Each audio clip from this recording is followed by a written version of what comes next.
është një strukturë, mendoj unë, shumë e rrezikshme për çdo palë zgjedhje, sepse ata punojnë ato lloj forme që vjen një patronazhist i cili thot unë të plotësoj gjitha nevojat, t'jep lejen e legalizimit, të lidh një kontratë ujë, pra të plotëson nevojat jetike, të josh dhe thot ai plus ka një lloj marrëdhënie këta patronazhistët të vazhdueshme me komunitetin. Çka ndodh? Që në Partinë Demokratike nuk ndodh.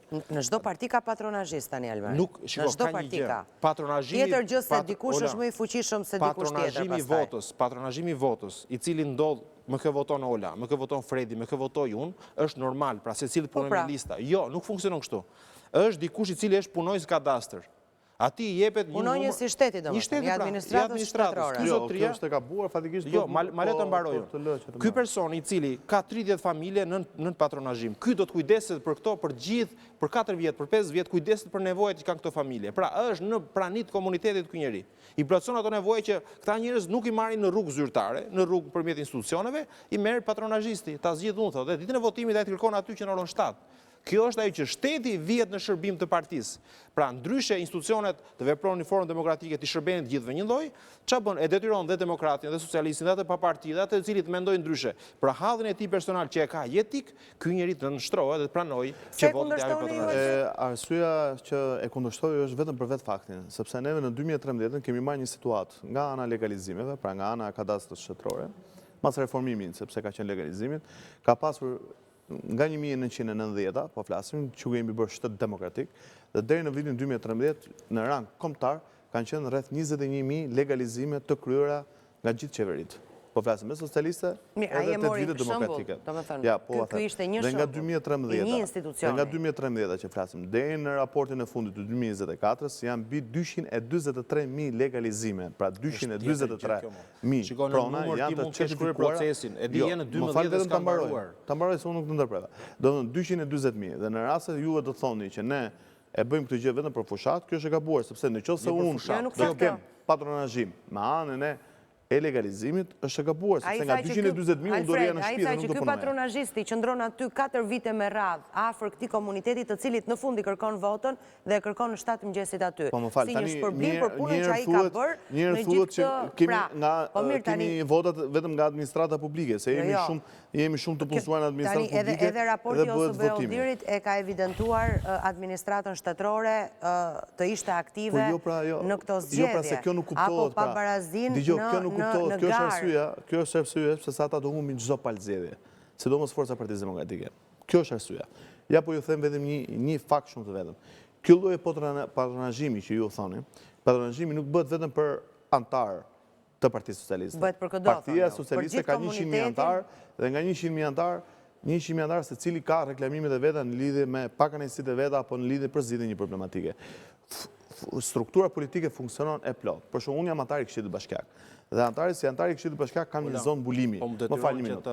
Dhe si antare i Këshillit Bashkiak kam një zonë mbulimi dhe të gjithë ndërlidhësit e komunitetit, sektorit social, sektorit publik, raportojnë për antarit të Këshillit Bashkiak për reklamimet ndryshme të qytetarëve dhe antari i Këshillit Bashkiak bën detyrën. Qoftë në strukturat lokale, absolutisht, qoftë strukturën lokale, qoftë strukturën qendrore, bën raportime në lidhje me ankesat që nxjerrin qytetarët. Dhe kjo është arsye pse ne fitojmë. Po pra, po çështja është do merrni në shërbim nga ankesat në fillim dhe kë lini të pres, pra këtë po thotë. Jo, absolutisht. Këtë po thotë Alveri. Po. Nevojat që kanë qytetarët, komuniteti, nuk plotësohen me një afat të caktuar brenda normalitetit 4 vjeçar, apo të kryet kur ai e ka nevojën sot. Zvarriten dhe çohen deri në atë pikën që njerëzit të dorëzohen tek patronazhisti. Do t'japun ty një fakt, zoti Shehu. Më fal. Zoti Muharremi, urdhëro zotëri. Unë kam një video këtu. Rreth agitaturës të Lumit Seman. Nuk e di dëgohet apo jo? Dëgohet, po. Data 9 maj e shtruar asfalt rreth agitaturës në një kohë kur Enver Hoxha e ka ruajtur me roje këtë lumin dhe agitaturën. Urdhëro zotëri, këtu ka asfalt. Asfalt rreth agitaturës, nuk e di se sa normale, sa brenda rregullave është kjo lloj rruge. Kush është ky që flet? Pra, ky është një qytetar, një miku im i cili jeton në Roskovec. Po. I cili ma ka nisur mua si gazetar një video e cila në datën 9 maj, 2 ditë para zgjedhjeve, është shtruar rruga atij komuniteti. shumë mirë që e kanë shtruar. Po pse pikërisht në datën 9? Pra, kjo është manipulimi. Ata i kanë shkuar i kanë thënë këtyre banorëve, zotrinj, e keni ju të nevojshme këtë rrugën, sepse janë takuar të gjithë, shkojnë dalin fushat dhe i thonë, çfarë doni ju? Ne duam që kjo rruga, që ne të shkojmë te parcelat e ara, të shtrohet.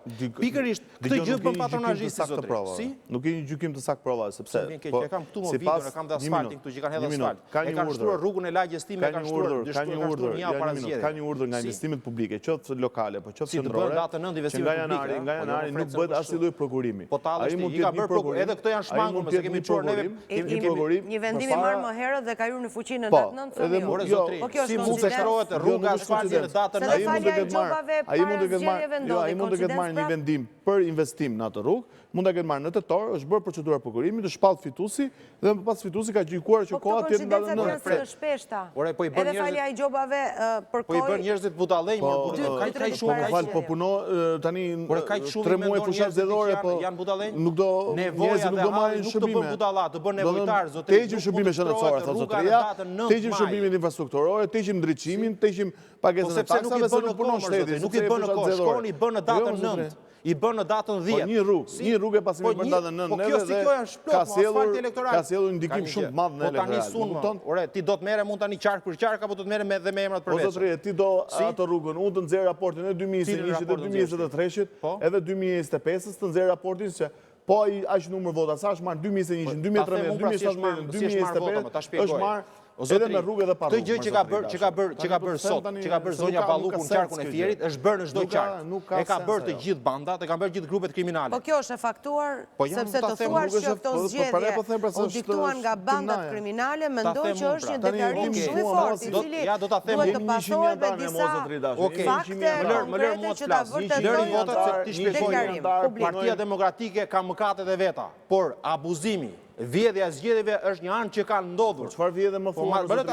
Zotri, ja më ta japun, në një shkurt, unë kam mbështetësit e mi, kam familjarët e mi, kam shoqëria ime, kam miqtë e mi. I dikton ato familjarët e tu, i çon tek gojës, i çon tek nevoja dhe në fund fare i përdor si sklever për të marrë votën. Po nuk është ky realiteti.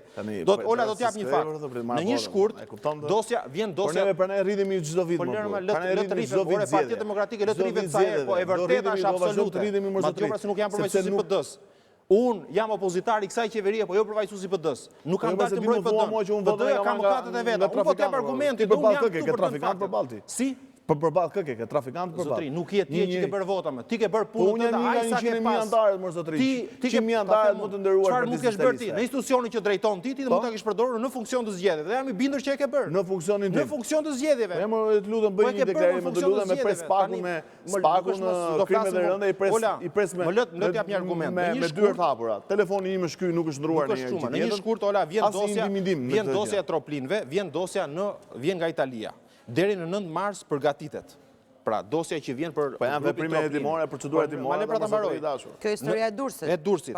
Historia e Durrësit. Në 30 prill, rastësisht, si ndodh që Irena Gjoka, gjyqtarja e GKO-s në SPAK, e cila e ka me vendim, me vula apostile që është e dënuar në Greqi, dhe du t'ishte marrë pa ndehur për dënimin, për krimin, për dënimin që ka bërë atje, sot rezulton gjyqtare, e jep në 30 prill, nxjerr vendimin e gjykatës, për ekzekutimin e masave ndaj grupit Troplini dhe të gjitha asaj organizate e cila u ekzekutua pas zgjedhjeve.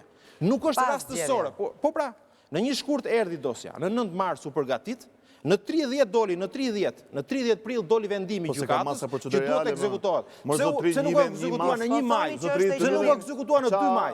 Çfarë sektori ke? Je jurist? Male më, unë nuk jam jurist, jam gazetar. Edhe dhe mund se marrësh pak me juristin. Në momentin që ty do vjen një vendim. Një pyetje, me që më preku Durrësi, një moment. Pra, dyshimi juaj është që ky grup ka funksionuar në zgjedhje, po? Atëherë Durrësi pse u fitua nga demokratët Tani ka një gjë. Durrësi nuk është fituar. Kruja. Ta them unë, do krujën ti, do të vërtetën. Artur Bushi. Kruja u fitua nga demokratët. Pse banda kriminale ishte selektive në qarkun e Artur Bushi, kryetari i Bashkisë Krujës, pas një përplasje me Vangjush Dakon, ka mbështetur një djalosh të Partisë Demokratike në atë dhe kanë nxjerr fitues. Po ma le pra mu ta them unë, ma le ta kemi informacionin e gabuar. Artur Bushi ka punuar për kandidatin e PD-s.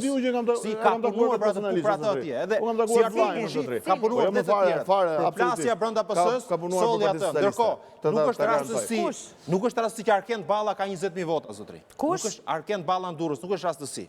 Pra ti di të gjithë lidhjet, po mere mu pra, kandidati i Parti Socialist, cila është ana juridike ma? Si drejtues institucionin kam mësuar dhe nga ana juridike. Sotri, kur të vjen një vendim, i formës së prerë, nga një gjykat. Në 30 prill pra është vendimi i formës së prerë që duhet ekzekutuar urdhra arresti. Italiane në këtë rast. Kur vjen këtu, ka një procedurë 45 ditore, ka një procedurë 45 ditore për analizim dhe nëse është saktë apo jo. Ore Fred, ka një procedurë 45 ditore për ekzekutim ose në një shkurt, në 9 mars është përgatitur, vendimi ka dalë në 30. Po ka dalë në gjykatë. Erion Bani e mori për Erion Veliaj e mori vendimin një ditë para të nesër nuk ekzekutua nga BKH-ja. Pse nuk ekzekutua? Po sepse shteti shqiptar mos zotëri dashur. Po dhe këta shtetë shqiptar janë. Po ka marrë një vendim jashtë. Sa janë të arrestuar nga këta troplinëve, nga banda e dushme, sa ka të arrestuar. Jashtë Republikës Shqipërisë. Duhet ishte ekzekutuar me njëherë, më sepse ligji e parashikon ekzekutimin e menjëhershëm. Po pra përzjedh po ta them. Pra dyshimi juaj është që ky vendim u mor posaçërisht në datën që u mor, për shkak që këto njerëz të kishin ndikimin e vet në zgjedhjet për qarkun e Durrësit, thoni ju. Jo të janë gazetarë të lutem. Ola, sepse ka një procedurë 45 ditore e cila çon deri në masën gjithë masa procedurale, sepse ti në momentin ti ke një vendim nga një shtet. Po ju përjashtoni është pyetja ime tani. Këtë po sepse është bërë që mund të ketë ekzistuar mos se tani. Nuk ka ekzekutuar sepse i e brenda afati 45 ditore, madje e më shpejt se 45 ditë. Ju Alfred, ju thoni që vendim i formës së prerë nga një gjykatë. Ju thoni që ju keni parë vetë ekstradimet ndodhin. Vendos vendimi sot dhe ekstradimet vendosen vit tjetër. Vendimi nga gjykata italiane në datën 1 shkurt. Në 30 gjykata merr vendim Irena Gjoka për ekzekutim. Spaku nuk ekzekuton më zotëri. Po ke 30 ditor me ekzekutimin. Si 30 ditor.